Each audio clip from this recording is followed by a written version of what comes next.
Hi guys, it's V and welcome to my channel. So today we're going to read King of Greed and King of Sloth by Ana Huang. They are books 3 and 4 in the Kings of Sin series, and I think book 5, King of Envy, is going to be released sometime in May, maybe? Don't quote me on that.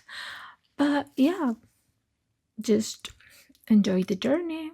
So I have started King of Greed, and here's the thing. This is Dominic and Alessandra's story, and the thing is that they are married, and they are on their 10-year wedding anniversary, and he kind of forgot, like he's been doing like for at least 7 years. Okay. And she wants a divorce. I mean, rightfully so. But here's the thing: both of them have like no. Stop 1 second. So both of them fucked up. Okay, because she stopped communicating. So of course he cannot know what's wrong if you don't say so. But at the same time, he never paid enough attention to her to understand what was going on. Because even when she told him, like, we're done, I can't do this anymore because you keep postponing dinners, you keep postponing plans. I mean, you knew this was important and you didn't even think twice about heading to work, and you always have a fucking emergency. I am never an emergency, and if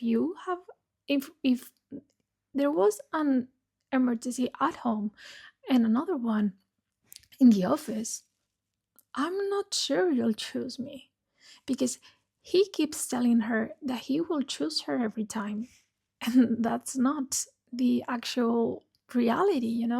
Because in reality he keeps just choosing work, because they can go weeks without seeing each other, even though they fucking live together.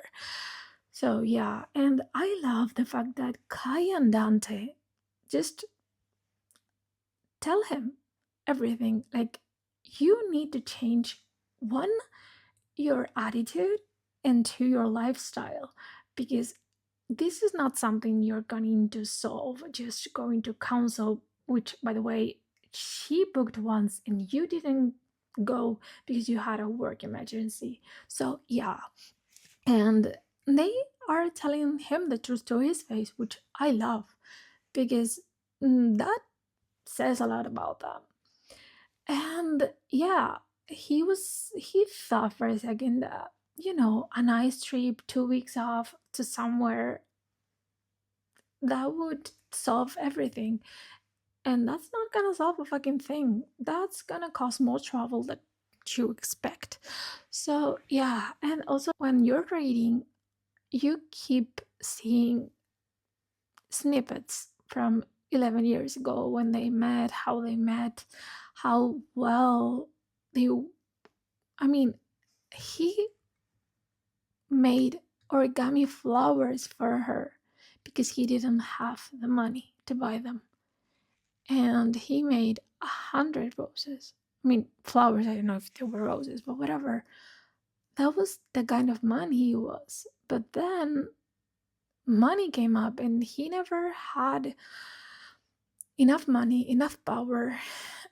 So, yeah, he just stopped being the man she was in love with, sorry. So, it's sad.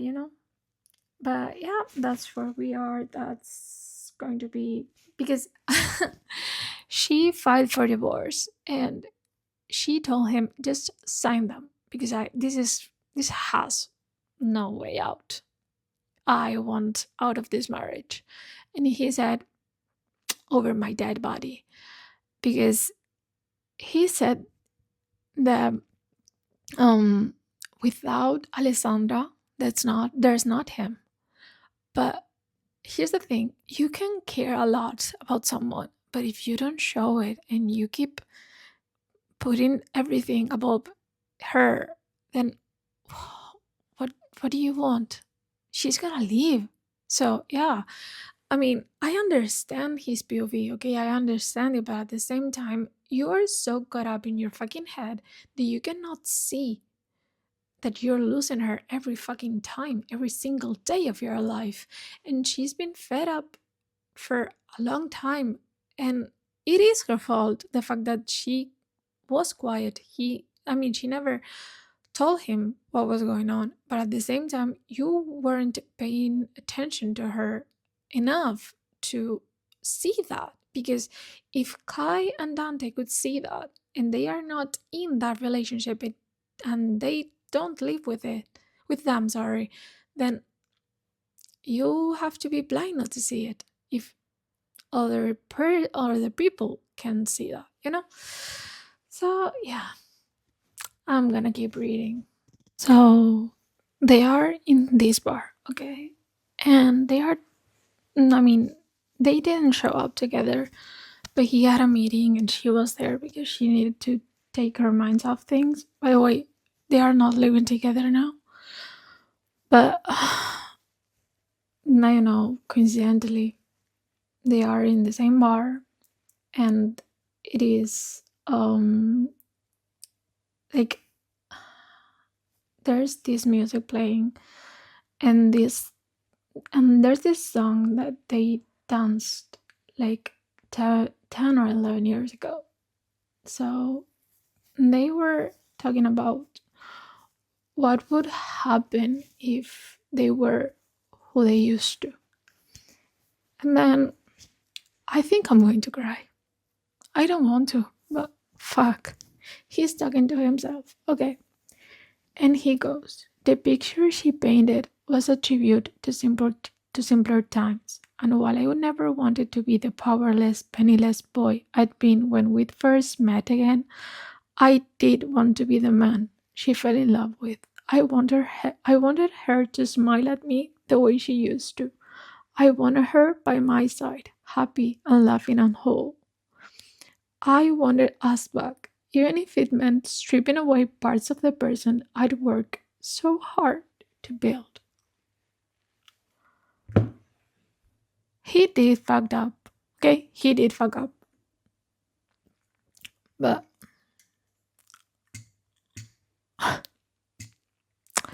that doesn't mean that doesn't mean it doesn't break my heart, because it does. Because you can know, when you're reading his POV, you know how much he cares about her, how much he loves her, but he never stopped to see the whole picture and what was going on in his life, because he wanted to give her everything to her, but he just got lost, and that's so sad. And I don't want to cry. But yeah.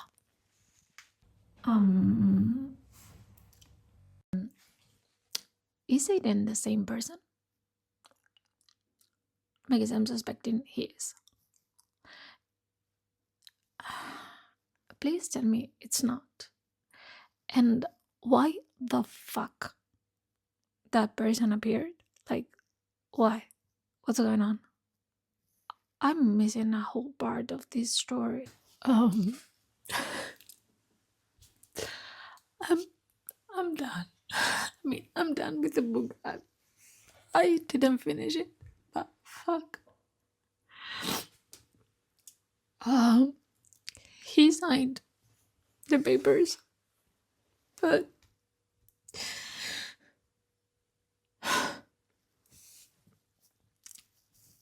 he told her, "Can you honestly look me in the eye and tell me you don't love me anymore?" And she goes, "Loving you was never the problem. I've loved you for 11 years, Dom. I loved you so much, I lost myself. Everything I did, everything I gave up and endured was for you. The late nights, the missed dates, the cancelled trips. I believed in you and wanted you to succeed. Not because I care about the money, because you did. I thought one day it would be enough and you would be happy with what we had. But you'll never be happy and I'll never be enough. Do you know that there were times when I wished you had a mistress? At least then I would have something concrete to fight.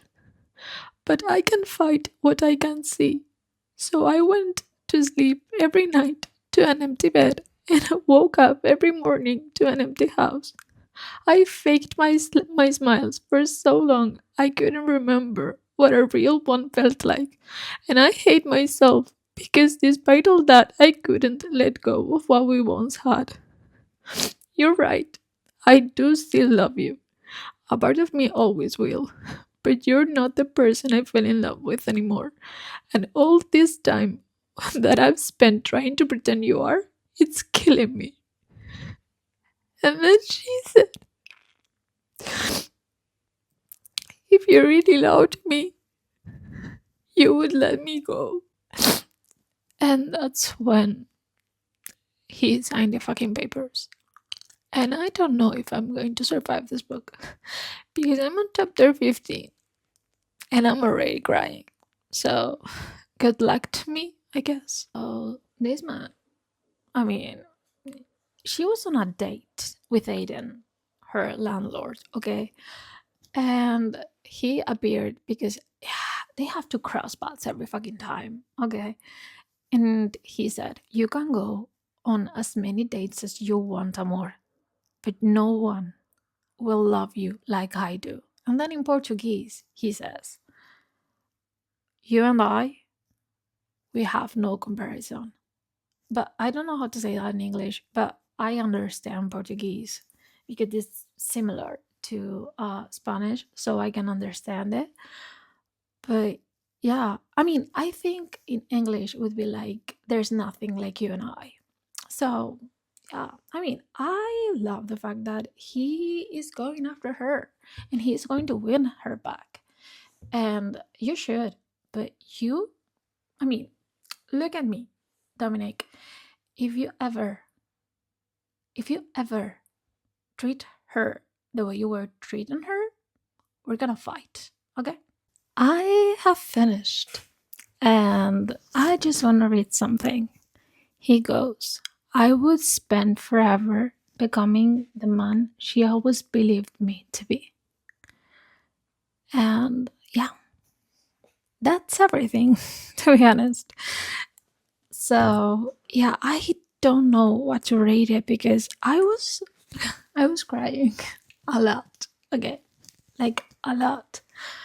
But I don't know because maybe because we've always, I mean, all of us at some point in our lives, I mean, maybe not all of us, but most have been in that kind of relationship, when you just are tired of trying again and again and again. But yeah, she had someone who truly cared. And of course, reality is not that beautiful. The one, the man that doesn't try, but then wants to try, he will never be a billionaire. He will never jump on his private jet and fly to Brazil for us. So yeah, I actually had the time of my life in this book, but yeah, at some points I was like, this is weird. Why are you choosing to do things this way? And also, there's a subplot that we never know the ending to because it's kind of weird as well. So, yeah, I think this is going to be a 3.5. I mean, it was a good time, but maybe in 3 days I'll remember nothing about this. So I have started King of Sloth, and let me tell you something. I just read the first chapter. Okay, just the fucking first chapter. But this man, I think it's Xavier. I don't know. He's the only heir for the wealthiest Colombian man. Okay. So yeah, Sloan is the publicist for the family because this man, he's wild. Okay, he just parties and sleeps. So that's what he does. But he has ulterior motives because she has to bring him to a gala 8 p.m. in London, and they are in Greece and it's 1 p.m. So she has a date at 8 p.m. in London. So yeah, she has to be there. So he tricks her and they make a deal. She will go 1 week with him to Spain. And he goes to this gala. And the last sentence Sloan says in the first chapter is, "What could be wrong?" I don't know, babe, but maybe everything, for example. That would be accurate, because this man is wild. So, yeah, I don't know, but I don't know. I love the dynamic, and I just read one chapter. Okay, so shut the fuck up because chapter two is, I don't know how to call him. Xavier, Javier, Xavier, Xavier. I don't know. So maybe I'll Google it because I don't want to butcher his name every time I say it. So yeah, I'll talk to you when I have more updates. I asked Google, and they said that in English it's pronounced Xavier or Xavier. Both are correct. So I think I'm going to call him Xavier because if it was Spanish, it would be Javier, but with a J, not an X. But whatever. I'm not judging. You can change letters however the fuck you want because Anna, my girl, you are the author. I'm just a reader. So Xavier from now on. Thank you very much. I can taste the fucking tension between these two. Because what do you mean? What do you mean? He was teaching her how to dance because apparently she's worse than a fucking she's worse than a fucking robot, okay? But here that's not the important part. They're in Spain, by the way, in Mallorca, but that's not the important thing either. So whatever. Uh they are a little bit drunk because they stopped to drink after seeing a rom-com. Okay. Okay. And they, like he was preparing the drinks and he was like, "This is bitter at first, but you have a sweet aftertaste, and I'm calling it Sloan because it reminds me of certain someone." And she goes, "You don't know how I taste." And Xavier goes, "Yet." What do you mean? What do you mean they were dancing? Okay, he was teaching her. They almost kissed. Almost. Fucking almost. I could taste the fucking tension. Okay. I'm frustrated. I'm frustrated because I love them both. I mean, I love them both. Yeah, I am Sloan. Sloan is me. Okay. We are the same person. So, Sawyer, please do it. Like yesterday. But let's. I mean, this is the second night in fucking Spain. They have at least 4 more. This is going to be something else. So, yeah, let's just build up a little bit of tension, a little bit more. I need that kiss. I need that fucking kiss between these two. And also the fact that he is fucking jealous because Luca, Dante's brother, was like, "I could use her as a rebound fuck, And he was like, "The fuck you are. The fuck you are. Like, she's mine," but without saying that. I love them. I fucking love them because they hate each other. I mean, they don't hate each other. they don't really hate each other. But she was like, I hate rom-coms because they are not realistic. Babe, you're about to live one. So shut the fuck up. Listen to this, okay? He goes, we've worked together for years and I don't even know your favorite food. And he thinks, that was a lie. I knew she loved sushi because it was neat and easy to eat on the go. I knew she preferred double cheeseburgers when she was on her period and steak, medium rare at client dinners, unless her client was vegetarian, in which case she ordered soup and salad. She liked her wine white, her coffee black, and her gin with a splash of tonic. I knew all these things because despite her assumption that I paid attention to no one except myself, I couldn't stop noticing her if my life depended on it. Every detail, every moment, all filed and categorized in the Sloan cabinet of my mind. I would never tell her any of that though, because if there was one thing sure to send Sloan Kensington running, it was the possibility of intimacy. I He's obsessed and I am obsessed with him. So I mean, I think no one in my fucking life has paid that kind of attention to me before. And I don't know if I want it or I don't, but yeah, wow. I'm obsessed.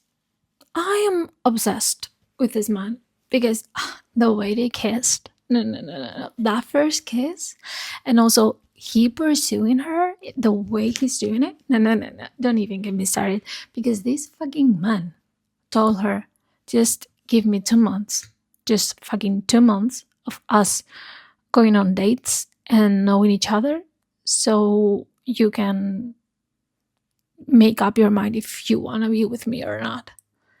Bitch. But I love him. Which I love him. And also, no, no, no, this man, this fucking man. I don't know what you did to me, Xavier, but fuck. Fuck. He goes. He's thinking, okay? And he goes. If someone had asked me a year ago what my favorite thing in the world was, it would have been a cold drink on a hot beach. Now, it was making Sloan laugh. No, bitch. No, no, no, no, no. They just kissed once. I mean, have you heard me? Once. And this man is so fucking obsessed with her. He, I mean, for their first date, he set up a rom-com night. And because it was Halloween, he got a rom-com based on Halloween time, another one on Christmas time. And they didn't even kiss in that fucking date. No, no, no, no, no, no, no. And also, what happened on the hospital? Yeah, yeah. He was, fuck. Something happened, okay. And he was visiting someone in the hospital, okay. And someone tells her, like, you're single, right? And yeah, they go, are you still single? I can't imagine why. And this fucking man appears out of nowhere. Okay, and he goes, neither can I. That's why I asked her out before those other idiots beat me to it. Bitch, I want him. I want him. Sloan, I love you because you are me, and me. I mean, we are the same. We are the same fucking person. I get you. Okay? But we're not friends. And I will fight you for that, man. I will fucking fight you. Yeah. So take care of him because, yeah. And also, both of them have this kind of tortured relationship with their families. Okay, because don't even get me started with those fuckers because no. But yeah, I mean, I cannot get over them. I cannot. And I think they are my favorite couple right after. I mean, they're not a couple, but at this point they are not. But they are right after Reese and Brie. I'm sorry. I'm fucking sorry. But yeah, it is what it is. So things happen, okay? And this fucking man, I swear, he's gonna be the death of me. He goes, um, take your hair down, Sloan. I like it better wrap around my fist. What do you mean, sir? And also, this man, I mean, the way he talks. I mean, the way. No, no, no, no, no, no. He's thinking, okay, after everything, and he goes, I spent my whole life chasing the next high. When you had everything, everything got boring fast. I wanted bigger, better, faster. I wanted something that would last. And when Sloane rolled to the side and curled up against me, I knew I'd found it. This was my greatest high. Her, sated and happy in my arms. Nothing in the world could ever beat this moment. Now, he's so pathetically in love with her. I mean, oh! I can't. I'm sorry. I can't. The way I am obsessing over this one, this is not even funny. I mean, you don't know how much I love him. Because, by the way, Sloan is a Virgo. Of course, I knew from the very first page we were the same fucking person because we fucking are. So, okay, that's what I wanted to say, okay? But this man, I don't know. I love him because what do you mean? What do you mean he secretly organized a meetup? And I'm not going to elaborate on that because I don't want to uncover some things. So he did that. And also, he planned a date. And he said, like, I booked a hotel, whatever. So Sloan assumed he booked just a suite. By the way, it was the royal one. Okay. But that was not the important part. He booked the entire hotel. So they wouldn't have anyone looking at their business and they could do whatever they wanted on their own privacy. So no. If you don't do that to me, I mean, no. If you don't do that for me, I'm out. I mean, I won't date ever a billionaire, but that's besides the point.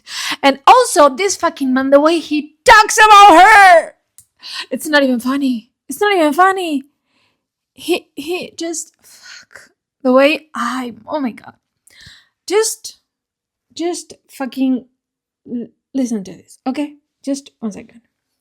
He goes, she was so fucking beautiful, it almost hurt to look at her. I wonder if she knew that.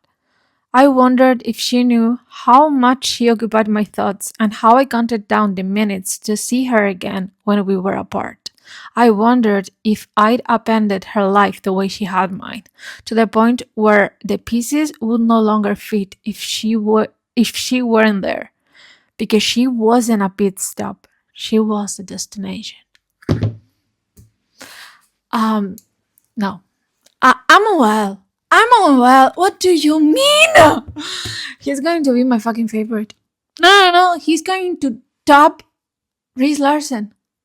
I mean, he's gonna be my favorite Ana Huang fucking man ever. No. You're shitting me. No, this is not going to go that way, right? I'm done. He goes, I don't know when it happened. One day, you were someone I was stuck with if I wanted to keep my current lifestyle. The next, you were you. Beautiful, brilliant, and so damn caring beneath that mask you present to the world. You can try to hide it, but it's too late. I've seen the real you, with all its perfect and broken pieces, and I love every single one of them. I've been falling in love with you day by day for years, and I didn't even know it. Well, now I know it. I love you, Sloan. Every fucking inch of you. And I want you to look me in the eyes and tell me you don't feel the same. Tell me you aren't running because you are scared of getting hurt again. Tell me you truly believe we can't work when the past 2 months have been the best of my life. Even with my father's death and Perry and a dozen things that went wrong, they were still perfect because you were there. Yeah. I have nothing to say. So, yeah. So, I have finished, and I'm just going to read something to you. Forget what I have on my face. Shut the fuck up, okay? But he goes, I love you. Más que cualquier otra cosa en el mundo. That means more than anything in the world. Yeah, I love him. This was 4.5 because some things to me were a little bit dragged out. So yeah, I mean, it's a solid 4.5, and he is my. Is it? He's tied right now with Fritz Larsen. I don't know. Sorry, because I'm tired as fuck. Okay, it's late. For me, it's too late. But yeah, I loved it. And the fact that he called her Luna and the reasoning behind that the whole time. I mean, he did so much for her. He was so obsessed with her. He was so pathetically in love with her that you could feel it. I am obsessed with this man, honestly. So yeah, I guess this is the end of the vlog. I hope you liked it, and I'll see you in the next one. Bye!